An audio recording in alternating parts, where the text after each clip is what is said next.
ये financial fraud आपके साथ कौन कर रहा है? नमस्कार दोस्तों, आप सभी जानते हैं भारत एक बहुत बड़ा देश है जहां पर ओटीपी से तो फ्रॉड बहुत ज्यादा सुनने में आते हैं और हर कोई कोशिश करता है कि ओटीपी ना बताए। लेकिन आज के समय में बिना ओटीपी के भी आपके साथ फ्रॉड हो जाता है और आपको मानसिक तनाव झेलना पड़ता है। और यही कारण है कि बहुत से लोग समझ नहीं पाते कि उनको क्या करना चाहिए और इस मुसीबत से कैसे बचना चाहिए। हम आपको बता दें कि आज के समय में हर कोई अपने पैन कार्ड के ऊपर कभी भी कोई लोन लेना चाहता है तभी उसको जरूरत पड़ती है अपना सिबिल निकालने की, क्योंकि कभी भी कोई भी बैंक आपको यदि लोन देता है तो वो पहले सिबिल निकालता है, सिबिल चेक करता है और देखता है कि आपने कोई लोन तो नहीं ले रखा है या फिर आपने कोई जो लोन पहले ले रखा है उसकी कोई ईएमआई बाउंस तो नहीं है। लेकिन वहीं यदि आप कोई लोन लेना चाहें और आपको पता चले कि आपने जो लोन ले रखा है उसकी किस्त आपने सही समय पर नहीं दी है और आपका लोन रिजेक्ट कर दिया जाता है या फिर कहें कि आपका सिविल स्कोर डाउन कर दिया जाता है, लेकिन उसके बारे में आपको कुछ पता ही नहीं है, ये फ्रॉड आज के समय में भारत के अंदर बहुत ज़्यादा देखने को मिल रहा है। इसके अंदर किसी की भी गलती हो, बैंक की गलती है या फिर सिविल डिपार्टमेंट की गलती है, सिविल कंपनी की गलती है, लेकिन सफ़र आम आदमी को ही करना पड़ता है क्योंकि उसे नहीं पता होता कि अब वो कहाँ जाए, किससे मिले, क्या इसके लिए कार्य करे जिसके बाद वो अपनी सिविल रिपोर्ट को सही करा सके। हम आपको बता दें कि जिस तरीके से भारत एक बहुत बड़ा देश है और भारत के अंदर किसी भी व्यापार को करने के लिए बहुत सी अपॉर्चुनिटी है, वहीं एक कंपनी ने इस तरीके का एक प्लेटफॉर्म बनाया जिसमें कि उसने एक सिविल रिपोर्ट जनरेट करने का एक काम किया जिससे कि पूरे भारत के अंदर पता लगाया जा सके कि इस व्यक्ति ने कहां से लोन ले रखा है और यदि कोई किस्त नहीं दी है तो उसके सिविल स्कोर को कम किया जा सके, जिससे कि आने वाले समय के अंदर किसी दूसरे बैंक को पता चल सके कि इस व्यक्ति ने वहां से लोन ले रखा था और वहां पर सही समय पर किस्त ना देने के कारण उस बैंक का बैड डेब्ट्स बढ़ा। लेकिन वहीं जब ये सुविधा बिना किसी सही मापदंड के चले तो निश्चित ही आम आदमी को परेशान होना पड़ता है और आम आदमी इस परेशानी को भुगतते भुगतते चक्कर काटते काटते उसे समझ नहीं आता कि इसको सही कराने के लिए उसे क्या करना चाहिए। हम आपको बता दें कि जब भी कोई बैंक लोन देता है तो उस लोन लेने वाले का पैन कार्ड सिबिल के पास भेज देता है, सिबिल की कंपनी के पास भेज देता है और उस लोन को उसके अकाउंट पर चढ़ा देता है, उसके पैन नंबर पर चढ़ा देता है। और यदि किस्त नहीं आती है तो फिर उसका सिबिल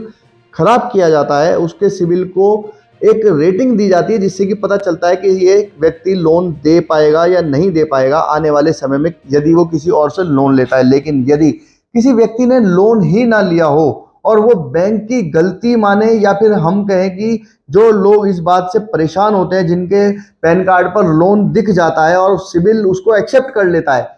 और उसके पैन कार्ड पर लोन दिखा देता है, चाहे उसने लोन लिया हो या ना लिया हो, तो निश्चित ही आने वाले समय में इस तरीके के फ्रॉड देखे जा रहे हैं। और यदि सिबिल को भी अपने क्राइटेरिया को सही करना होगा आने वाले समय में, यदि सिबिल भी एक ऐसी रिपोर्ट देना चाहता है देश को, सिबिल भी चाहता है कि उसकी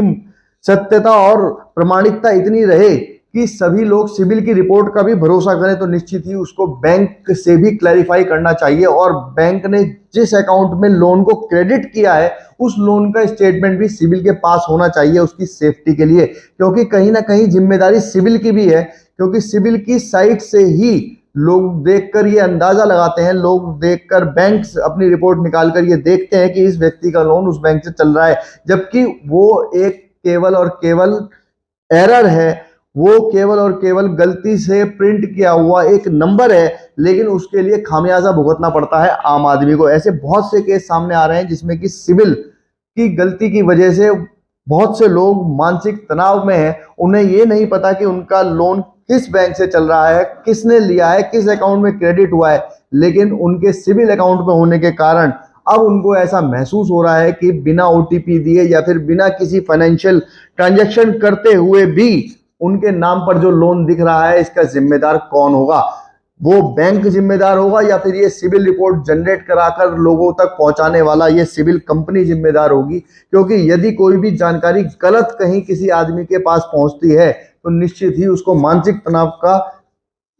भागीदार बनना पड़ता है और निश्चित ही उसको ये भी नहीं पता होता कि ये सिविल रिपोर्ट सही कैसे होगी, क्योंकि जब भी वो बैंक पहुंचता है तो बैंक भी उसको समय दर समय लगाता है और कह देता है कि ये नोडल ऑफिस सही करेगा। ब्रांच के पास ये पावर नहीं है। क्रेडिट लोन डिपार्टमेंट बिल्कुल अलग है। क्रेडिट लोन डिपार्टमेंट कहता है कि हमारे पास पावर नहीं है, ये सीधा सीधा हेड ऑफिस नोडल ऑफिसर ही इसको सही कर सकता है। जब तक वो व्यक्ति क्या करे इसका कुछ नहीं पता। ऐसी बहुत सारी शिकायतें, ऐसी बहुत सारी समस्याएं देखने में आ रही हैं और ये भी एक फाइनेंशियल फ्रॉड की ही दृष्टि से देखना चाहिए, क्योंकि यदि एक बार पैन कार्ड पर सिबिल पर लोन दिख गया तो निश्चित ही व्यक्ति कहीं ना कहीं परेशान होता है और आने वाले समय में अपने मानसिक तनाव को किस तरीके से वो संभाल पाए इसकी भी बहुत बड़ी जिम्मेदारी सिबिल की होनी चाहिए, क्योंकि सिबिल इस पूरे प्रकरण में सिबिल की ही पूरी जिम्मेदारी है। सिबिल एक रिपोर्ट जनरेट कर रहा है। आने वाले समय में ऐसा भी माना जा रहा है कि सिबिल